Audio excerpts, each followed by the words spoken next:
ever felt a quiet unease as you scroll through the endless aisles of the digital world, a subtle tug at the edges of consciousness that whispers, "This is harmless, this is convenient, this is yours for the taking"?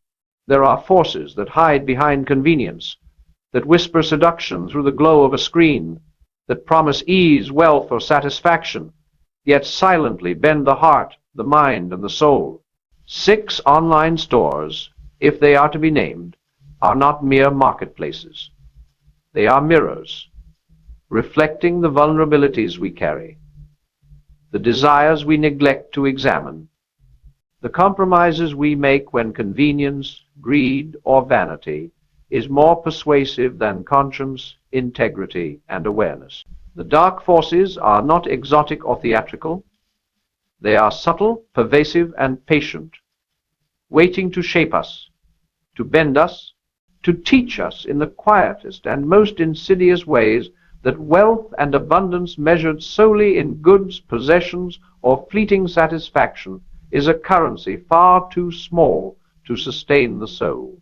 The first store is the store of seduction, disguised as ease. The promise that everything you want is one click away. The illusion that desire can be satisfied instantly, that happiness is acquired through accumulation, that convenience is a measure of meaning. And here, the heart is tested not by fire or conflict, but by attention.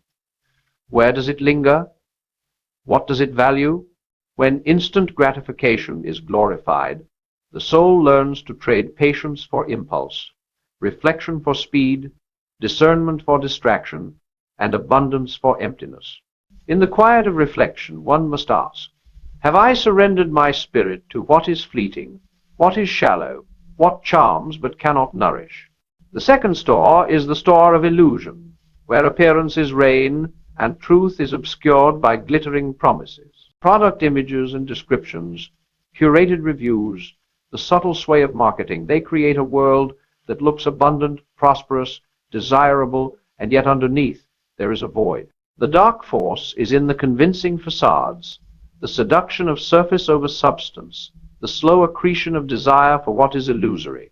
God cannot save a heart that mistakes the glitter of shadow for the gold of virtue, that pursues the ephemeral while ignoring what endures. To walk through this store unexamined is to trade insight for convenience, wisdom for distraction, and the eternal for a momentary pleasure that leaves the soul impoverished.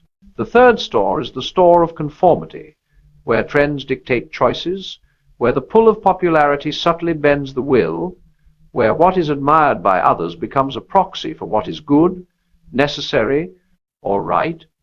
Here, the dark force works quietly, shaping perception, manipulating desire, eroding autonomy.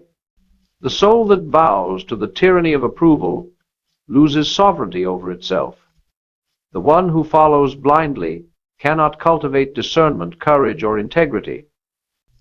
And yet the choice remains: to be swayed or to stand firm, to act in alignment with principle, or to yield to the silent pressures of mass seduction, to cultivate abundance of spirit, or to chase hollow currency measured in likes, clicks, or social approval. The fourth store is the store of distraction, where every page, every product, every recommendation competes for attention, where the mind is trained to flit from novelty to novelty, to chase stimulation endlessly, and to mistake movement for progress, busyness for purpose.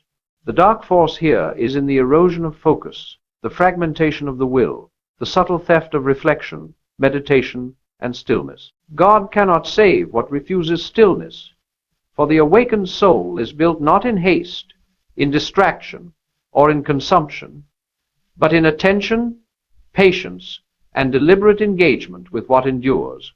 The abundance found in a distracted heart is always shallow, fleeting, and illusory. The fifth store is the store of compromise, where the boundaries of conscience are tested slowly, almost imperceptibly. A deal here, a convenience there, a small surrender of principle in exchange for comfort or gain, and the dark force seeps in unnoticed. It is subtle, patient, and cunning, teaching the soul to justify what should be resisted, to rationalize what should be denied, and to measure worth by what is gained rather than what is cultivated. Salvation, abundance, and freedom cannot flourish in hearts that surrender quietly, incrementally, to what is expedient rather than true. The sixth store is the store of vanity, where self-image, appearance, and external perception are valued over substance, over moral clarity, over spiritual growth. Here, the dark force seduces through admiration, envy, and the quiet tyranny of attention.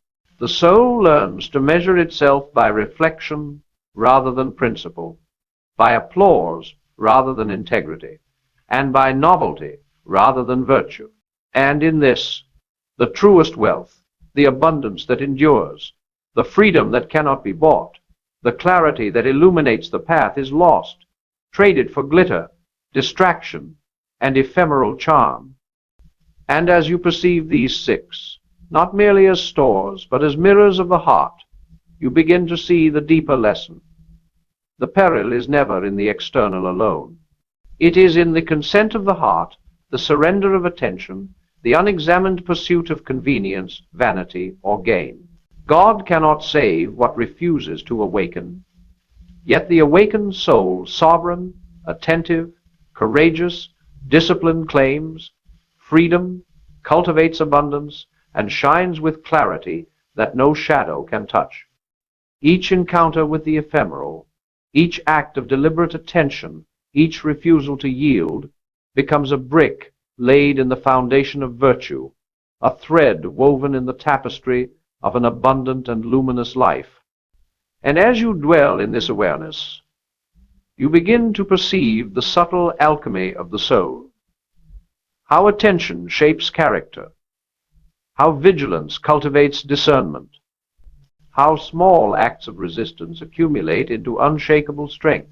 Each choice to pause rather than click, to reflect rather than rush, to discern rather than surrender, becomes a brick laid in the fortress of the spirit, a thread woven into the fabric of enduring abundance, a light cast into the shadows of temptation and illusion. The six online stores, once feared for their allure and power, are now revealed for what they truly are: mirrors, lessons, and opportunities. They show not what is outside, but what lies within the quiet tendencies toward distraction, vanity, compromise, and conformity that the soul must recognize, confront, and transform. And in recognizing them, a strange liberation emerges. The heart, once restless, begins to anchor itself in principle. The mind, once scattered, begins to clarify. The spirit, once swayed by trivial charm, begins to cultivate sovereignty over its own impulses and desires. The dark forces that seem so powerful, seduction, distraction, allure, convenience, lose their dominion the moment the soul refuses consent. You realize, finally, that the external is powerless without the internal. 1,000 glittering offers, 1,000,000 enticing distractions cannot shape the heart that stands attentive, disciplined, and steadfast. And in this realization, you begin to sense a new wealth, a profound abundance that cannot be measured by currency, cannot be stolen, and cannot fade. The wealth of clarity, the riches of integrity, the treasures of courage, vigilance, and moral sovereignty. And slowly, imperceptibly, you begin to notice the transformation. The allure of vanity loses its power. The pull of conformity diminishes. The whisper of convenience is met with awareness. The temptation to compromise is resisted with courage. Each small choice to act rightly, each moment of deliberate attention, each decision to align thought and action with principle, becomes a luminous act, a manifestation of abundance that the world cannot provide and the demonic cannot steal. The soul, once susceptible, begins to inhabit freedom, anchored not in external circumstances, but in internal mastery, a sovereignty over attention, desire, and will that cannot be shaken. And as this practice continues, As awareness and discipline shape every thought and action, you begin to perceive the deeper truth. God does not withhold salvation from these stores, from these temptations, from these forces.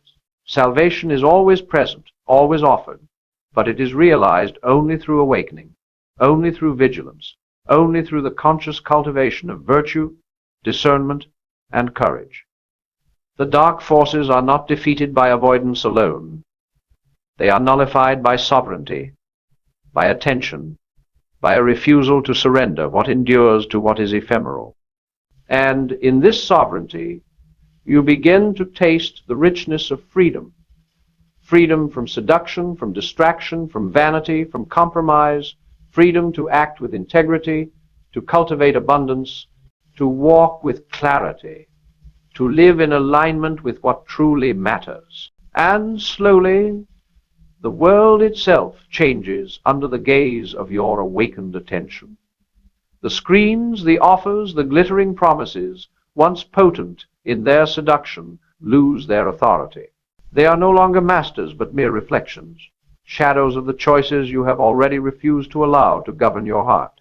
And in this clarity, a profound serenity emerges, a luminous calm that is not dependent upon circumstance, applause, or external validation, but anchored in the internal cultivation of virtue, wisdom, and discernment.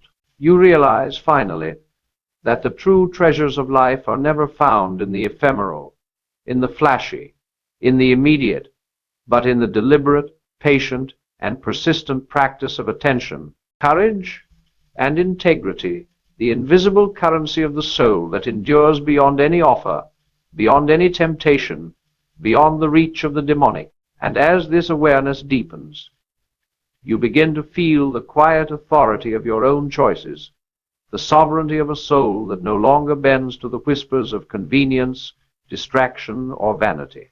Every decision becomes a deliberate act of cultivation, every refusal to yield a declaration of independence, and every moment of attention a reclamation of what was always yours.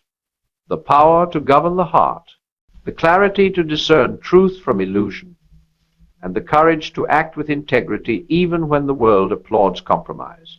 The 6 online stores, once feared for the dark forces they seem to conceal, are now understood for what they are: instruments, reflections, and opportunities. Opportunities to witness the subtle patterns within, to see the vulnerabilities that seduction exploits, and to practice sovereignty in the realm of desire, distraction, and attention. You realize that abundance, real abundance, is not measured in accumulation, in what can be bought, displayed, or admired. It is measured in attention, in discipline, in the quiet cultivation of virtues that no external force can take. Every deliberate choice to resist the allure of distraction, every act of clarity in the face of seduction, every moment of courage in the midst of convenience becomes wealth of the spirit, richness of the heart, and freedom of the soul. And the revelation emerges clearly: the power of the external glittering offers, seductive displays, alluring promises, exists only as long as the soul consents to be guided by them.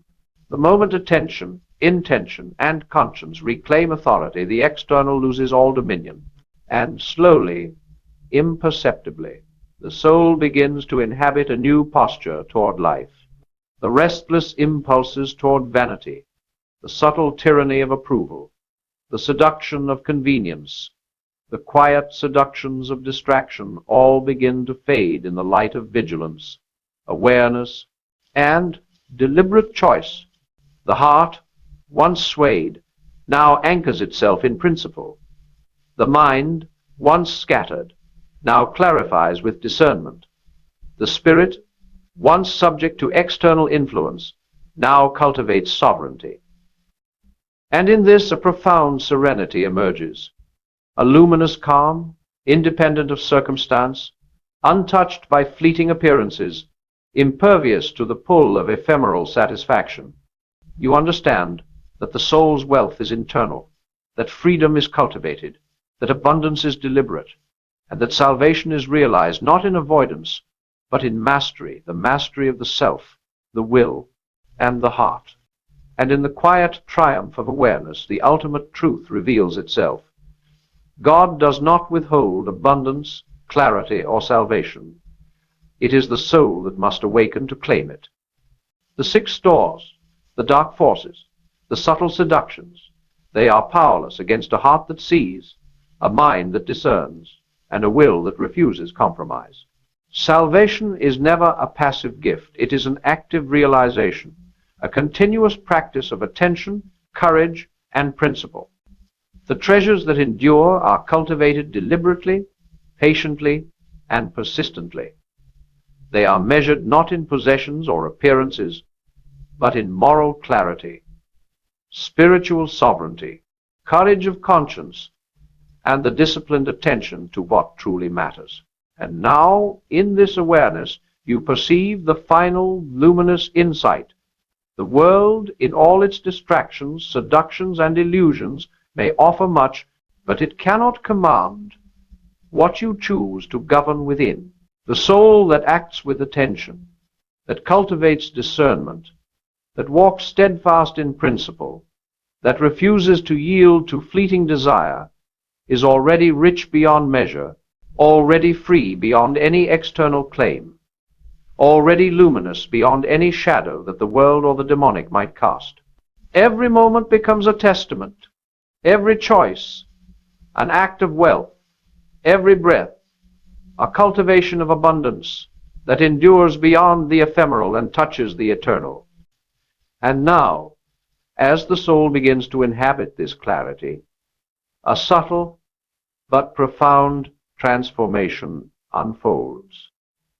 The restlessness that once demanded attention, the longing that once sought satisfaction in every glittering display, the subtle ensnarement of vanity, convenience, and approval, all begin to lose their hold.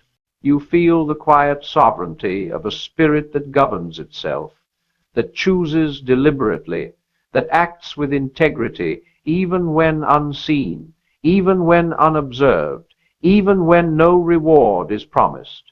The six online stores, once feared as conduits of dark forces, now appear as reflections, reflections of your own tendencies, mirrors showing where the heart is still susceptible, the mind still distracted, the will still unpracticed in vigilance and discernment. And the realization dawns. The demonic is not a force imposed from outside, but a subtle persuasion that thrives in every unexamined choice, every yielded impulse, every unguarded attention. And as you recognize this, you begin to understand the profound responsibility of consciousness, that freedom, abundance, and salvation are never given passively, but claimed actively. Each deliberate act of attention, each refusal to yield to seduction, each moment of courage in the face of convenience becomes a thread in the tapestry of virtue, a brick in the foundation of a soul that is unshakable, luminous, and sovereign. You perceive that the accumulation of material goods, the pursuit of fleeting approval, the indulgence in vanity, these are temporary, fragile, and hollow. But the cultivation of moral clarity, spiritual awareness, and disciplined attention endures, builds quietly, and produces a wealth and freedom that no external force can diminish. And slowly, imperceptibly, a profound peace arises. The distractions that once held sway lose their allure. The temptations of convenience, novelty, and vanity are met with discernment. The subtle tyranny of approval is replaced with self-governed judgment. You begin to inhabit a new posture toward life, one of deliberate engagement rather than passive consumption, of attention rather than surrender, of virtue rather than compromise. The soul, once restless, now moves with quiet authority. The mind, once scattered, now focuses with clarity. The spirit, once swayed by appearances, now governs itself with sovereignty. And in this, a luminous abundance is revealed, a wealth that no demonic force can steal, no fleeting trend can obscure, no external circumstance can diminish. And at last, the final revelation settles into the marrow of your being. The peril was never in the stores themselves, never in the external temptations, never in appearances, but in consent, the consent of the heart to distraction, the willingness of the mind to vanity, the subtle surrender of the soul to convenience. God cannot save what refuses awareness, what refuses vigilance, what refuses sovereignty. But the awakened soul, the one that observes clearly, acts deliberately, cultivates virtue patiently, and governs its own impulses, faithfully walks already in abundance, already in freedom, already luminous beyond the reach of ephemeral seduction. And so, in this quiet triumph, the soul stands sovereign, anchored in principle, illuminated by awareness, enriched by virtue, and unassailable by illusion. Every choice, every moment of disciplined attention, every act of courage becomes a testament to inner abundance. The 6 online stores and all the subtle seductions they represent are powerless against a heart that refuses to yield, a mind that discerns, and a will that governs itself. Salvation, abundance, and freedom are claimed from within, cultivated through vigilance and anchored in integrity. And in this the soul experiences the ultimate triumph, luminous, sovereign, and rich beyond measure, walking in the light of clarity, courage, and eternal abundance. And now, at last, the soul stands fully awake, fully sovereign, fully luminous. The 6 stores, the subtle seductions, the dark forces they symbolized, they are powerless before a heart that chooses clarity over distraction, principle over convenience, virtue over vanity, and the eternal over the ephemeral. The perils were never external. They were reflections, mirrors of tendencies within that demanded attention, courage, and sovereignty. God does not withhold salvation. It is always present, always offered. Yet it can only enter the soul that awakens, that refuses to surrender, that governs itself with vigilance and integrity. And in this awakening, a profound serenity settles over the spirit, a freedom that cannot be shaken, an abundance that cannot be stolen, a wealth that no trend, no distraction, no seduction can diminish. Every deliberate choice, every act of attention, every refusal to yield becomes a treasure, a thread in the tapestry of a life anchored in virtue, wisdom, and moral sovereignty. The soul, once vulnerable, now moves through the world with quiet authority, discernment, and luminous courage. The external allure fades, for the interior kingdom is secure.